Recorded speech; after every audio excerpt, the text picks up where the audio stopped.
Okay, so just very quickly, when we are looking to describe a graph, linear graph in this instance, we look at the gradient first, and this helps us determine whether or not we're correct when we write the rule.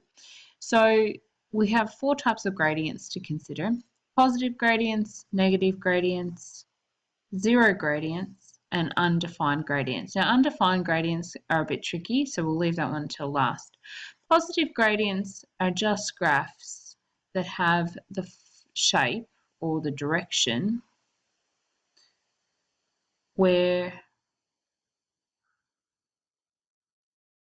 remember, we put the arrows on the end of our axes to indicate that the numbers continue.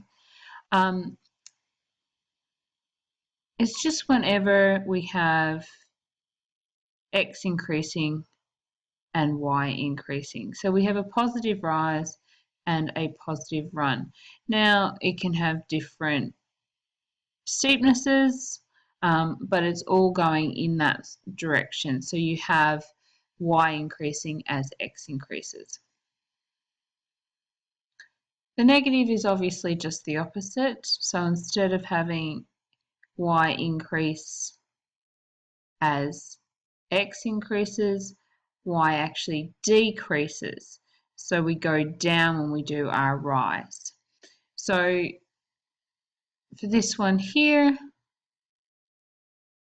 the graphs will always look like this. Now, again, steepnesses change, but we're going down and then across as opposed to up and across. So our rise here is positive and our run is positive.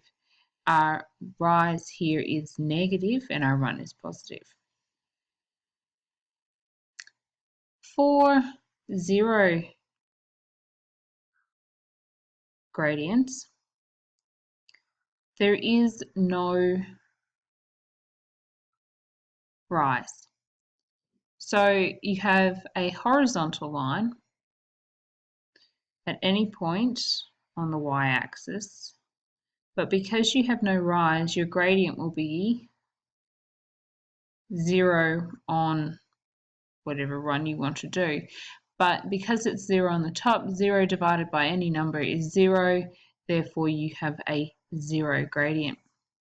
The last one, as I said, is the one that's a bit trickier for some people to understand, and it is the undefined. Now, the reason it is classified as undefined is because you are dividing by 0 because there is no run. So in this instance, we have vertical lines like this, obviously without a bend in them.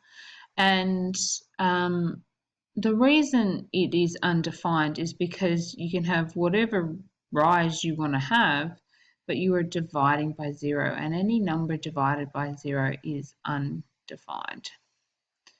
You can practice this by putting it into your calculator. It'll come up with either a syntax error if you're using the green calculator, or it will come up as undefined or an error on your CAS calculator as well.